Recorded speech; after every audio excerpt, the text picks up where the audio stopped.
Halo, Assalamualaikum warahmatullahi wabarakatuh. Ketemu lagi dengan Insan Tutor, channel pemersatu YouTuber pemula. Baik, teman-teman. Ini ada satu pelajaran, ada satu pertanyaan yang cukup bagus ya menurut saya. Tetapi ini sebenarnya lebih ke pembentukan personal branding. Dan ini nanti bisa teman-teman jadikan acuan lah untuk channel teman-teman ke depannya. Saya yakin ya, kalau teman-teman memang memahami dan benar-benar menerapkan, maka yang terjadi akan ada perubahan terhadap channelmu yang luar biasa. Bisa jadi dari zero, teman-teman bisa menjadi hero. Hanya dengan belajar dari pengalaman ya, belajar dari pengalaman. Karena seperti teman-teman ketahui ya, saya ini bukan tipe orang yang suka menutup-nutupin dan bukan orang yang membaik-baikkan diri saya. Saya juga berasal dari mungkin dari keluarga yang mepet, artinya keluarga yang pas-pasan. Tetapi kok bisa sampai ada di detik ini? Jadi lebih ke personal branding. Ya, karena saya juga ngalamin secara langsung seperti yang teman-teman alami saat ini. Contohnya apa? Dari keluarga yang pas-pasan, kita ngobrol, mungkin videonya agak panjang ya. Dari keluarga yang pas-pasan, dan seakan-akan serba kekurangan. Di samping itu, apa yang kita lakukan itu selalu gagal. Saya juga pernah ada di fase itu. Jadi apapun, belajar dari siapapun, sudah teman-teman adopsi, tetapi itu selalu gagal sampai saat ini. Mungkin saat ini teman-teman masih serba kekurangan. Semua doa-doamu mungkin seakan-akan ini hambar. Mulai dari belajar dari segi kerohanian, mulai dari kerja keras, mulai dari kerja cerdas, menurut teman-teman semuanya sudah dilakukan. Tapi hidupmu begitu-begitu saja. Ini juga pernah saya alami dan saya juga ada di fase itu. Misalnya teman-teman mungkin punya guru spiritual atau mungkin teman-teman sendiri paham tentang agama. Kalau memang rezekimu nggak lancar, coba perbanyak sedekah. Itu sudah kalian lakukan. Hasilnya apa? Zonk. Terus misalnya coba perbanyak puasa Senin Kemis, atau bahkan mungkin puasa-puasa yang begitu disunahkan, seperti puasa Daud segala macam, sehari puasa, sehari tidak. Hasilnya apa? Tetap zonk. Tidak merubah ekonomimu. Jadi tetap berada di fase itu. Sebenarnya apa sih? Ini teman-teman kadang-kadang kamu sendiri belum memahami. Makanya coba saya bongkar di sini karena saya dulu juga berada di fase itu. Ya, apapun yang dilakukan, berdoa tiap malam, bahkan tahajud segala macam, rutin rajin, hasilnya tetap zonk. Ada yang salah nggak sih? Bahkan sempat berada di titik nadir. Sebenarnya Tuhan ini ada nggak sih? Kenapa sih orang yang belangsak, orang yang bejat, malah hidupnya happy-happy aja? Bahkan orang-orang yang kadang-kadang kelihatan baik, kelihatan kusuk, malah serba pas-pasan. Mungkin bisa jadi kusuknya hanya untuk dirinya sendiri. Tetapi bagaimana dengan keluarganya? Bagaimana dengan istrinya yang masih butuh, mungkin anaknya sekolah? Ingat, ya, tidak semuanya bisa diselesaikan dengan doa. Saya ambil contoh, sering kita bahas.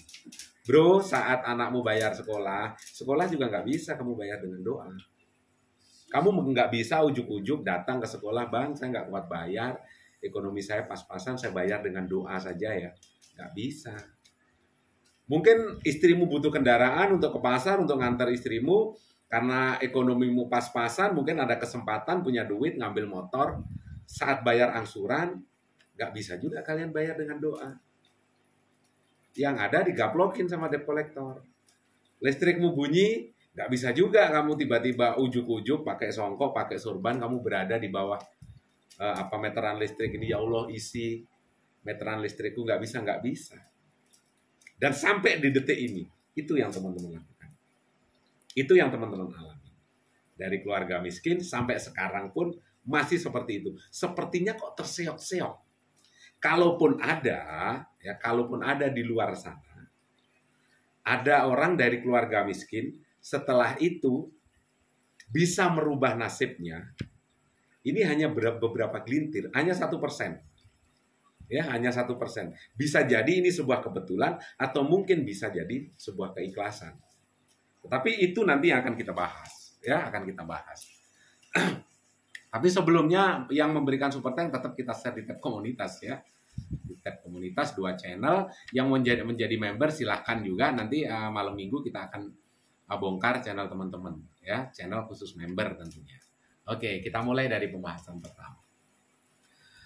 Teman-teman dari keluarga miskin, padahal orang tuamu tidak ada satu orang pun orang tua yang selalu mendoakan anaknya untuk seperti mereka. Artinya doanya pasti, nak kamu sekolah yang tinggi, biar kamu tidak seperti orang tua. Orang tua sudah miskin, kamu nggak boleh miskin. Doanya kan seperti itu. Itu doa dari orang tua. Ya, tetapi yang terjadi apa? Seakan-akan doa dari orang tuamu pun nggak diijabah. Nggak makbul, iya kan? Orang tuamu mungkin sholatnya kencang, tapi doakan kamu juga nggak makbul. Kamu tetap aja berada di posisi serba pas-pasan. Dan saya juga pernah ada di posisi. Jadi ini seperti seperti pemahaman yang memang sulit dipecahkan oleh nalar. Tetapi saya coba gali. Karena keadaan yang seperti itu tadi merubah karakter saya yang tadinya mungkin hanya pendiam pernah menjadi brengsek, pernah menjadi bajingan juga. Bahkan berada di satu titik, sekali lagi, Tuhan tuh nggak ada. Ya, karena saya melihat semua orang hidupnya enak-enak, saya harus banting tulang, hidup juga pas-pasan, cenderung kurang, bahkan malah tambah nyusah. Akhirnya dari sinilah saya belajar, ketemu. Ternyata apa yang didoakan oleh orang tua, intinya adalah teman-teman memulai dari keluarga besar dulu. Keluarga besar yang bagaimana? Bagaimana caranya supaya doa orang tua kamu ini benar-benar diijabah dan benar-benar makbul? Ingat ya, sebenarnya energi positif kan selalu akan dipertemukan dengan energi positif. Artinya energi positif itu kan berupa vibrasi. Vibrasi yang memang orang tua kamu rasakan. Jadi kalau orang tua kamu mendoakan kamu, sedangkan vibrasinya itu nggak nyambung, artinya sebenarnya orang tua kamu itu berdoa untuk kebaikan kamu, tetapi di dalam hati orang tua kamu masih ada vibrasi negatif. Orang tua kamu masih ketakutan. Karena orang tua kamu juga belajar dari pengalamannya hidup kok susah, hidup kok sulit. Walaupun itu berdoa, tetapi di dalam hati dan pikirannya yang keluar dari dalam hatinya itu vibrasinya masih negatif. Kenapa? Mudah-mudahan anak saya nanti tidak seperti saya ya, vibrasinya itu masih negatif. Makanya doanya nggak pernah terkabul. Tetapi kalau vibrasi orang tua kamu itu sudah positif, maka itu bakalan jadi. Doa orang tua itu makbul, iya. Saya ambil contoh, ya. Walaupun kamu misalnya sudah dewasa, sudah keluar dari rumah, walaupun hidupmu itu masih blangsak, masih jungkir balik, makanmu pas-pasan, tunjukkan ke orang tua kamu bahwa kamu itu bahagia. Dan yang dirasakan oleh orang tua kamu apa? Alhamdulillah, anak saya sudah melebihi saya. Itulah yang diterima. Itu loh vibrasi positif yang akan diterima. Dan itu loh doa yang sebenarnya, bukan diucapkan. Dan itu bakalan terjadi. Iya. Karena sesuatu itu akan menarik sesuatu yang sama. Ya. Jadi sekali lagi, energi positif akan menarik energi positif. Dan itu yang vibrasinya sama. Saya ambil contoh. Saat mungkin teman-teman memberikan sedekah berupa apa? Berupa makanan. Makanan itu apa? Misalnya teman-teman sedekah ke tetangga berupa makanan. Yang akan teman-teman dapatkan apa? Gak mungkin uang. Ya, kalau teman-teman sedekah makanan, maka tetanggamu juga akan mengembalikan berupa makanan. Mungkin sambil mengembalikan piring diisi makanan juga. Kalau teman-teman ingin sedekah, misalnya Jumat berkah berupa makanan, teman-teman tidak bakalan kekurangan makan, tetapi teman-teman akan kekurangan uang. Ya, akan kekurangan uang. Artinya membentuk vibrasi dari dalam dirimu untuk menarik energi positif. Kak, minta tolong tutup, Kak. Untuk menarik vibrasi energi positif, itu juga akan menarik sesuatu yang sama. Jadi contoh ya, teman-teman mungkin memberikan uang, mungkin 10.000. Atau mungkin teman-teman punya uang 100.000. Menurut sebagian orang, bahkan yang ahli agama, yang hanya sekedar membaca kitab, sedekah itu memperlancar rezekimu. Tapi setelah sedekah itu kamu lakukan, rezekimu makin lancar nggak? Enggak. Kenapa bisa seperti itu? Karena saat kamu memberikan, apa yang kamu rasakan? Kamu terpancing dengan omongan gurumu. Sedekah itu memancing rezekimu akan ditambah 10 kali lipat. Ada harapan. Artinya kamu mengharap, ini nanti balik nggak ya? Akan balik 10 kali lipat. Percaya sama saya. Kenapa, Bang? Nggak bakalan balik. Ya, nggak bakalan balik. Kamu mau sedekah 1 juta, yang ada belangsak. Sedekah 1 juta, ini bisa balik 10 juta. Berapa banyak? Nah, berapa banyak? Konsep sedekah yang salah. Pokoknya sedekahkan aja semua. Duitmu, kamu punya duit tabungan 10 juta. Kamu kesedekahkan ke fakir miskin. Yang ada, anakmu malah tambah miskin. Apakah itu baik? Baik. Kamu dapat pahala? Iya, dapat pahala. Ya, jadi masalah sekarang, saat kamu menyedekahkan 10 juta tersebut, vibrasimu vibrasi negatif. Kamu berharap balik 10 kali lipat. Nggak bisa, bos. Ya, nggak bisa. Tetapi saat kamu bisa memancing vibrasimu dengan kebahagiaan, artinya tidak usah 10 juta deh. Dengan uang 10 juta tersebut, kalau memang kamu ingin memberikan sedekah berupa uang, kamu pancing vibrasimu dengan vibrasi positif. Nah, contohnya, kamu sedekahkan 500.000 kan gampang, bos. Ya. Dengan sedekah 500.000 itu, kamu enjoy, happy, vibrasimu positif. Tidak mengharap. Artinya kenapa? Masih ada 9,5 juta untuk dimanfaatkan. Untuk rumah tanggamu, untuk anakmu. Jadi saat memberikan 500.000 ke orang lain itu tadi, kamu mendapatkan kebahagiaan dan vibrasi yang positif. Yang terjadi apa? Balik duitmu. Artinya konsepnya apa? Keikhlasan. Ya, keikhlasan. Di saat kamu memberikan, setelah itu kamu menginginkan itu balik 10 kali lipat, hilang duitmu. Semuanya ada ilmunya. Ya, semuanya ada ilmunya. Itu untuk sampai di titik ini, saya coba pahami itu. Karena saya dulu juga kerja dari siang sampai malam, termakan omongan, sedekah bisa bisa membuat rezekimu makin lancar, tetapi dalam hati saya ada harapan. Sampai saya keluar dari perusahaan tersebut, belangsak hidup saya, bos. Belangsak hidup saya. Yang ada nggak balik. Mana 10 kali lipat? Nggak ada.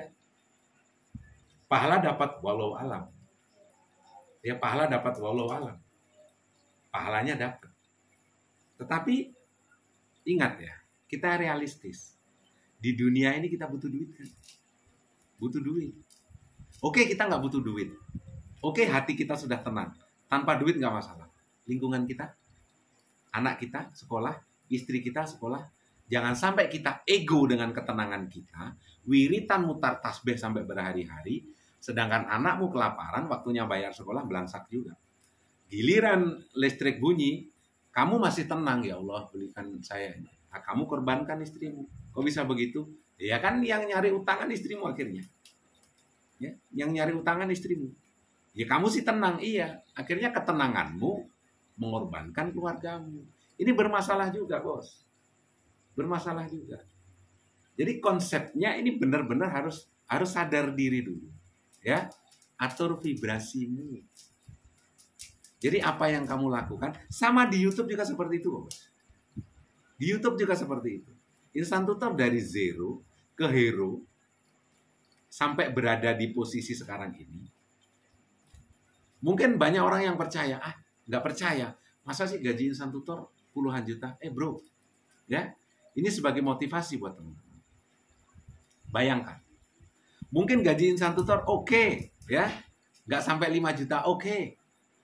Coba sekarang hitung sendiri secara nalar, secara logika. Membernya Instan Tutor ada 300 lebih saat ini. Untuk jadi membernya Instan Tutor berapa, Bos? Anggaplah jangan yang monetisasi. Jangan yang monetisasi.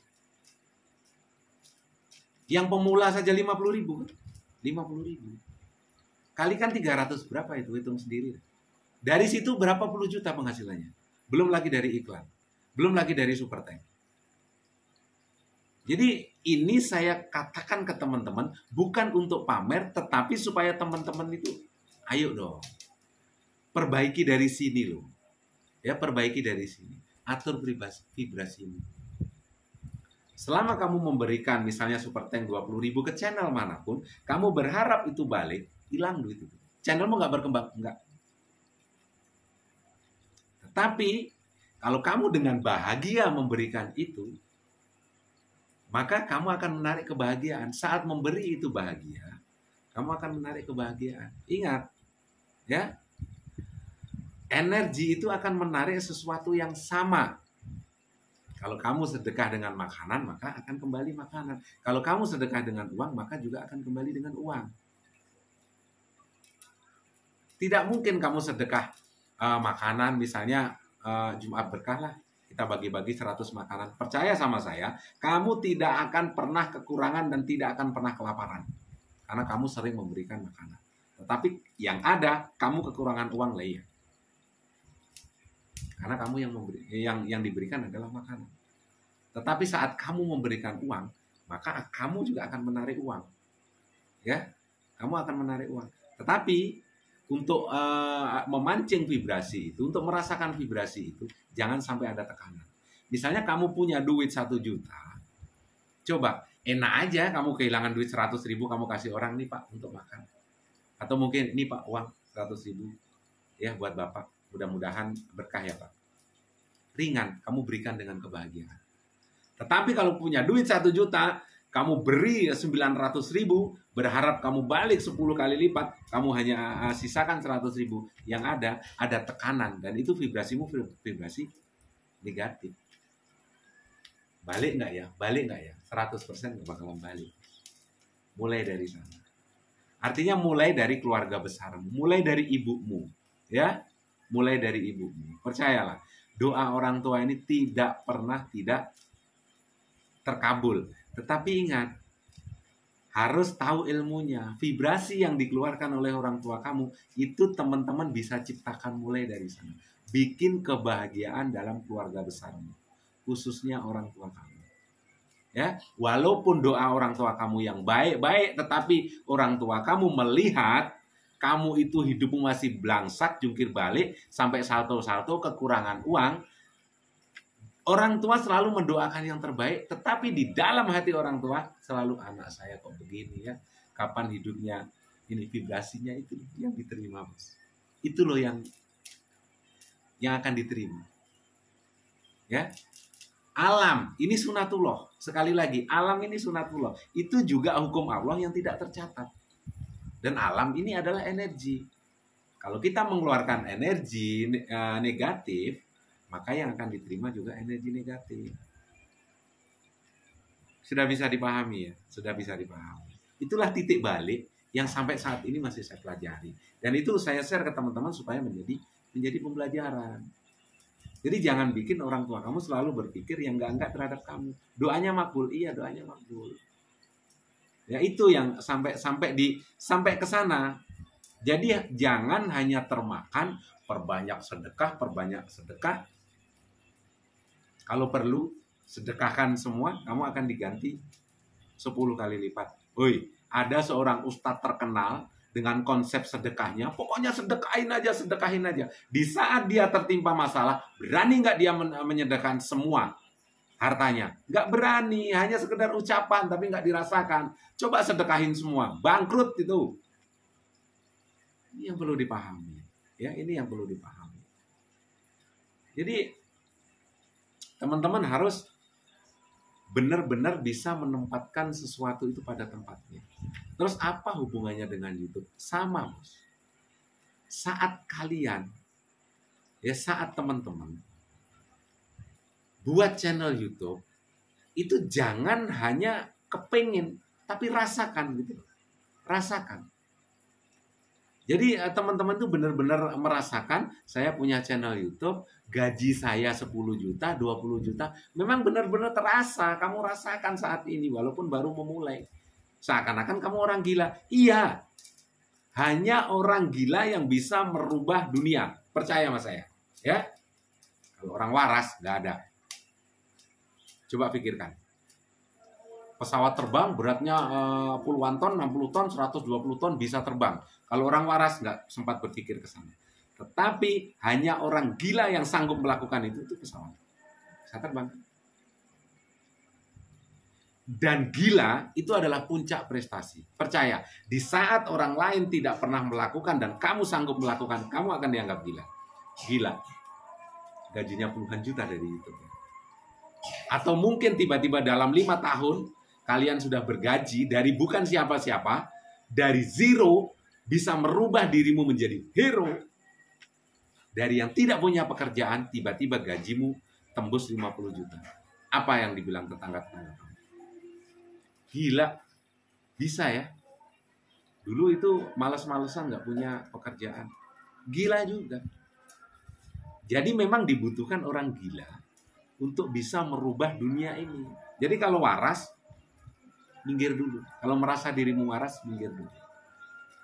Ya, makanya selalu saya bilang, bro, berkumpullah dengan orang-orang yang sejenis. Artinya bukan laki-laki sama laki-laki, bukan. Berkumpullah dengan orang-orang positif yang mempunyai vibrasi positif. Kalau pengen terbang seperti Ilham, jangan berkumpul dengan kalkun. Ya, apalagi berkumpul dengan bocil-bocil yang otaknya masih mentah. Yang terlahir dari keluarga yang pas-pasan, tetapi tidak mau merubah dirinya sendiri untuk menjadi lebih baik. Akhirnya kenapa kolom komentarmu dipenuhi dengan bulian-bulian? Ya memang itu perlu untuk membedakan ya antara kamu dengan para kalkun. Untuk bisa membedakan antara kamu manusia yang bisa berpikir dengan kumpulan para monyet. Itu dibutuhkan.